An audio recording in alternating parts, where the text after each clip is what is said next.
motor ini kalau punya 2 baterai, dia bisa menempuh sampai dengan 200 km ya. Oke, halo semuanya, kembali lagi di Freddy Hanif ya. Kali ini kita kedatangan sebuah motor namanya Charge Rimau. Ini dipinjemin selama sebulan dan udah gua pakai sekitar 2 mingguan. So far ini adalah motor listrik terbaik yang pernah gue coba. Seriusan, biasanya motor listrik itu rasanya itu nggak bisa dibandingin sama motor bensin ya.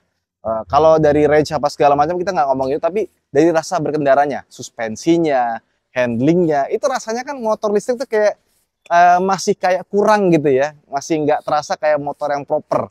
Nah, tapi motor ini justru sebaliknya, bahkan dibandingkan dengan motor yang harganya ya let's say NMAX Turbo, PCX, ADV, ini motor pas dipakai handling dan kenyamanannya itu di atas. Jadi nggak kayak bawa rasanya motor listrik. Bahkan gue bilang ini pas gue bawa gitu ya, udah kita pakai kemana-mana, rasanya kayak kita pakai motor yang kelasnya 60 juta. Let's say Vespa GTS 150, itu kan enak ya, remnya enak, suspensinya enak, handlingnya enak. Dan Aprilia SR GT 200, nah kurang lebih itu rasanya kayak gitulah. Jadi rasanya ini motor mahal. Dibanding X-Max juga, gue lebih pilih ini sih kalau secara handling dan kawan-kawan ya. Jadi secara spek, motor ini kalau punya 2 baterai, dia bisa menempuh sampai dengan 200 km ya. 200 km sekali ngecas. Dan juga kecepatan maksimalnya di 95 km per jam. Dan seperti motor listrik lainnya, dia bisa mundur. Jadi kalau misalkan kita susah buat mundur, dipencet aja, kita bisa sambil mundur.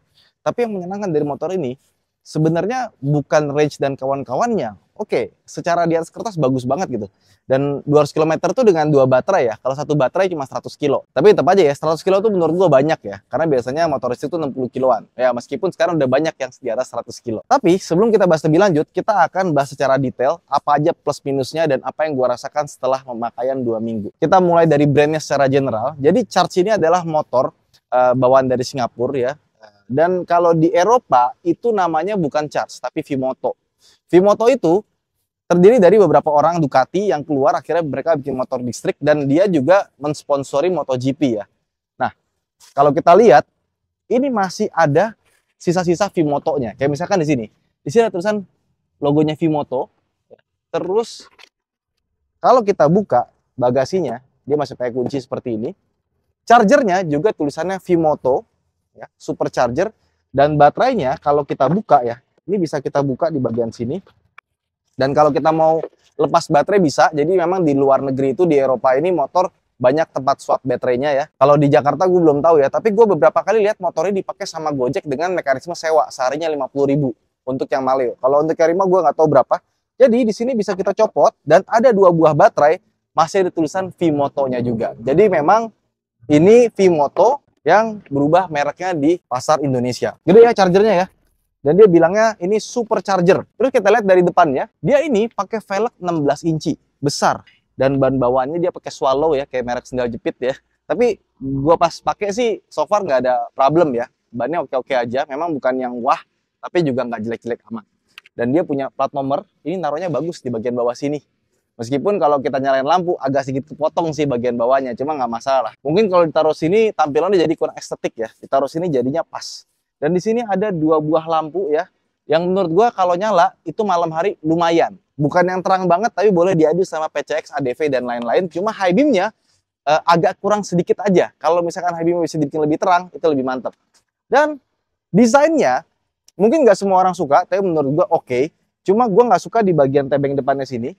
Ini motor build quality-nya overall bagus ya. Dari depan ke belakang semuanya rapi. Tapi untuk bagian plastiknya sini, sayangnya ini potongan-potongannya tuh masih kurang rapi dan masih ada yang kasar gitu. Padahal untuk bodi sebelah sininya, sebelah belakang, dek segala macam sampai ke bagian belakang sini itu semuanya rapi. Sayang di bagian sini rasanya agak kurang aja. Dan dia punya lampu sen sudah LED di bagian atas sini. Speedometernya sederhana, segaris doang ya, dan emang stangnya dibikin naked gitu ya. Bagus, spionnya juga gede, dan ini motor ada alarmnya. Jadi dia kuncinya itu seperti ini ya, ini kunci utamanya. Jadi kalau misalkan kita mau nyalain, tinggal diputar di sini ya, nyala seperti ini ya. Bisa kita kunci stang seperti ini.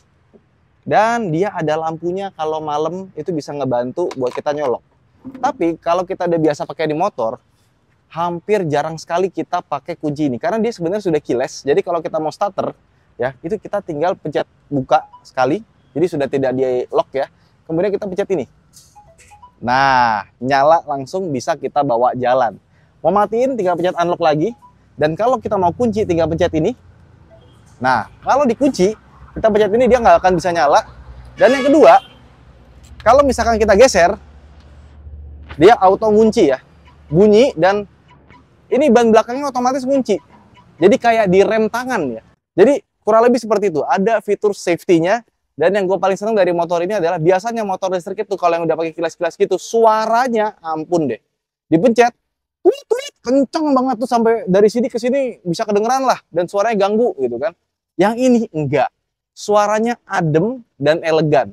Nih, kita pencet ya. Nah, kita buka. Nah, nyalain. Nah, suaranya kayak gitu. Jadi suaranya elegan. Berasa mahalnya ini motor. Nah, terus ke samping ya. Bisa dilihat bentuknya ini motor panjang. Sama yang gue paling suka adalah joknya. Ini joknya besar sekali ya.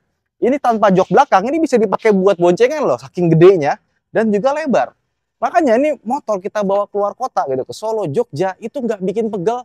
Dan posisi duduknya juga enak. Jadi kebayang ya ini motor. Posisi duduknya itu bisa pas banget ya. Memang dia nggak biasa selonjoran ya kayak NMAX atau PCX gitu ya. Tapi kaki kita tuh pas. Tertopang sempurna. Jauh dari kata mentok ya. Biasanya motor listrik kan suka ada yang begini ya. Nggak enak ya. Ini bisa pas. Dan ketika kita standar kita turunin kaki itu pun juga pas ya. Meskipun kalau dua kaki untuk gua tinggi 170 itu agak sedikit jinjit karena dia lebar bentuk kursinya. Dan pas kita naikin lagi nih ya. Oke. Kita duduk lagi ya. Kalau rasanya masih kurang enak, tinggal dimundurin aja. Ini kursinya besar sekali. Besar, empuk, lebar. Wah, ini motor. Oh, gue bilang, biasanya motor listrik itu dipakai jarak jauh nggak enak kan? Yang ini enak banget ya. Terus kalau kaki kita ngerasanya kurang enak gitu kan, bisa di sini atau di sini ya. Itu bisa ditaruh di bagian sini juga nih, tuh. Jadi buat duduk aja itu pilihan kakinya ada 3 gitu. Bisa begini, begini atau begini. Dan boncengannya ini juga superior. Jadi istri gue kalau dibonceng naik ini tuh paling seneng dia karena bangku belakangnya itu empuk. Lebarnya nggak lebay ya, kan kalau naik X-Max tuh wow begini ya. Ini enggak, ini masih pas gitu ya. Dan kalau misalkan mau bonceng 3, dia bisa banget sih. Panjang banget tuh. Masih ada space banyak ya kan. Jadi benar-benar kayak jet ski gitu. Jadi motor ini ya, kalau misalkan V-Moto pengen bikin versi bensinnya dengan basic seperti ini, itu udah oke banget. Jadi nggak perlu dimodif-modif lagi gitu kan. Emang secara rancang bangun ini udah motor yang proper tapi listrik gitu. Dijadiin bensin pun dengan bodi seperti ini, geometri kita pakai dan kawan-kawannya itu udah ideal banget.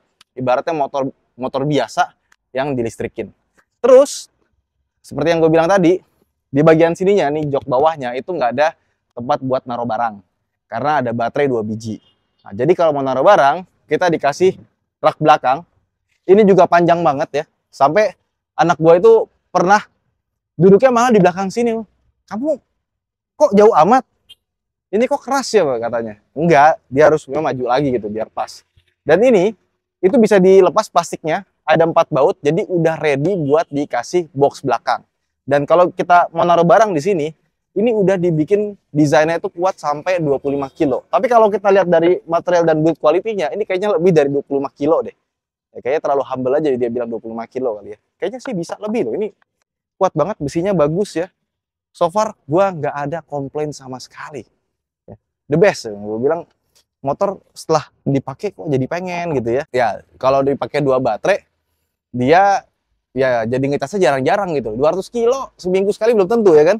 Nah, terus kita lihat bagian tengahnya sini yuk. Kita nyalain ya. Nah, speedometernya dia seperti ini ya. Dan speedometernya lengkap. Jadi pertama ada range-nya. Range-nya ini dipengaruhi dengan driving modenya. Ada eco, ada normal, ada sport. Dan kalau sport 2 baterai seperti ini jadi 121% aja. Nah, dia tuh ada 2 buah baterai. Jadi pertama kalau kita pakai dari keadaan penuh, dia akan ngabisin yang baterai A dulu. Nah, terus kalau udah 20%, baterai A-nya dia akan ngabisin yang B. Kalau dua-duanya udah habis, baru dia akan turun bersamaan. Karena kalau udah tinggal sedikit, pastinya kan yang dikeluarin tenaganya makin berkurang ya. Nah, biar nggak berkurang, dibikin dua-duanya jalan gitu. Di motor ini, itu kalau misalkan kita gas gitu ya, dia tuh naiknya pelan. Jadi nggak, biasanya motor listrik tuh kita gas betotnya kan teng, gitu. Teng. Itu nggak. Kita start di awal, kita bejek abis. Walaupun kita di mode sport, dia masih pelan, tapi habis itu nambahnya pasti gitu. Dan dia kalau kita mau matiin engine, itu ada di sini kill switch-nya ya. Ini buat nyalain, ini matiin, ini untuk mundur. Dan kalau kita pencet mundur, kita pencet lagi nanti jadi F kan. Nah, F itu dia buat maju tapi buat parkir.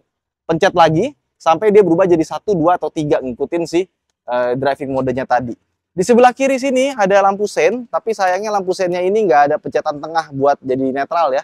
Jadi kalau misalnya kita kanan, harus ditengahin lagi seperti ini, ada high beam, low beam, sama klakson. Nah, kurang lebih seperti itu. Dan dia sudah pakai 2 buah rem cakram, di depannya cakram, di belakangnya cakram. Dan yang lucunya, dia sudah pakai combi brake system, tapi combi brake systemnya beda. Biasanya combi brake system itu ngerem buat bagian belakang gitu kan. Nah, kalau ini combi brake systemnya, kalau kita ngerem belakang, depannya juga ikut ngerem. Makanya kalau kita lihat rem depannya ini ya, dia punya 2 buah selang rem. Jadi yang satu itu yang buat utamanya, yang satunya lagi buat combi brake systemnya. Sedangkan di belakang dia cuma ada 1 cakram doang. Oke, terus kalau kita mau ngecas gimana caranya? Di sini ada sebuah colokan listrik ya. Kita buka, nanti yang adapternya ini kita buka juga ya. Jadi kalau mau ngecas itu sebenarnya agak kurang praktis. Karena kita mesti keluarin ininya. Kita rangkai dulu, kita colokin, baru kita colokin ke colokan listriknya ya. Tapi kita bisa juga, ini kita matiin dulu ya. Kita matikan, kita buka. Jadi kalau kita mau ngelepas baterai, pasti ininya mati dulu, sikringnya ya. Kalau udah, kita tinggal buka seperti ini. Ya. Kita angkat. Nah, ini, baterainya segede gini, besar sekali. Jadi wajar dia bisa 200 kilo, karena emang baterainya gede. Jadi kalau misalkan kalian pengen bawa ini baterai, keluarin buat ngecas di luar, bisa.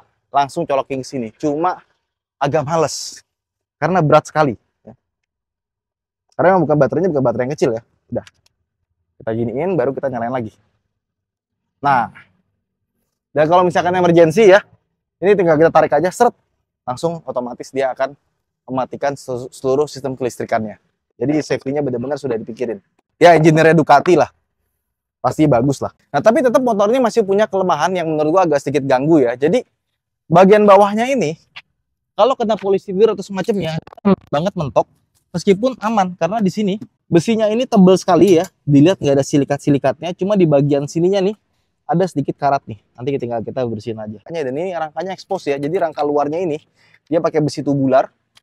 Tuh, nyambung ke belakang, tebal, besar, terlihat kuat ya. Jadi expose. Dan dilihat lagi juga las-lasannya nggak ada silikat, rapih. Dia punya motor listrik itu ada di tengah-tengah rodanya ya. Jadi biasanya dia jadi pelek, tapi ini enggak. Dia motor listrik terus ada peleknya. Jadi bisa dilepas nih pelek sama ban dan kawan-kawannya tanpa harus melepas si motor listriknya. Nah, lucunya dia ini kalau depannya tadi pakai ban swallow, yang belakang ini pakai daily tire ya.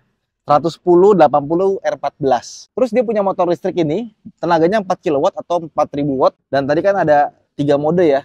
Nah, di mode sport yang paling tinggi itu bisa sampai 95 km per jam. Tapi actualnya pas kita bawa, kalau jalannya lurus terus itu bisa lebih dari 95, dan katanya ya, gue sih belum dapat sampai segitu, maksimal sampai 115 km per jam. Terus di samping belakangnya, dia spakbornya tuh dari depan sampai belakang, jadi nggak bakal kita pas lagi pakai itu nyiprat-nyiprat ya, karena jauh banget. Terus juga ini buat pegangan spakbor ya, pakai besi beneran, bagus.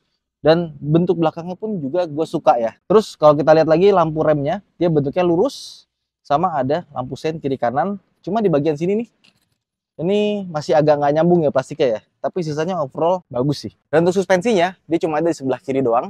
Dia nggak adjustable ya, jadi nggak bisa diatur. Tapi ini suspensinya bawaannya sudah enak, sudah nyaman. Jadi depan sama belakang itu sama-sama nyaman dan handlingnya sama-sama bagus. Untuk lebih detailnya, kita akan bawa motornya jalan-jalan. Let's go!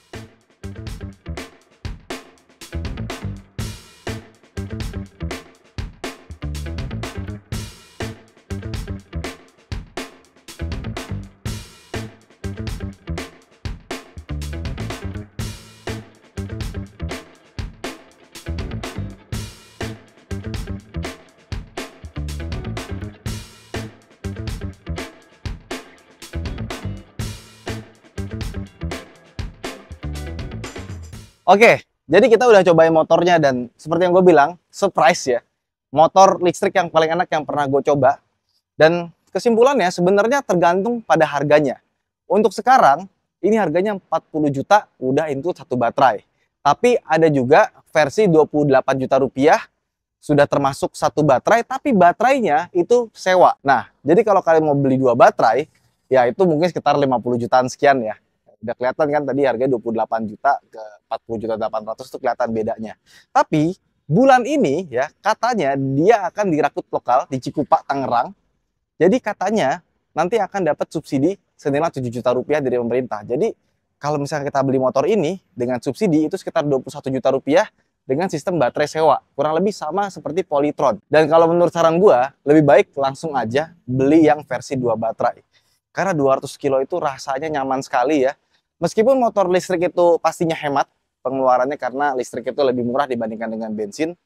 Tapi rasa range anxiety-nya yang khawatir-khawatir ini motor nyampe enggak kalau jalan, ketika kita pakai 2 baterai itu jauh lebih worry free.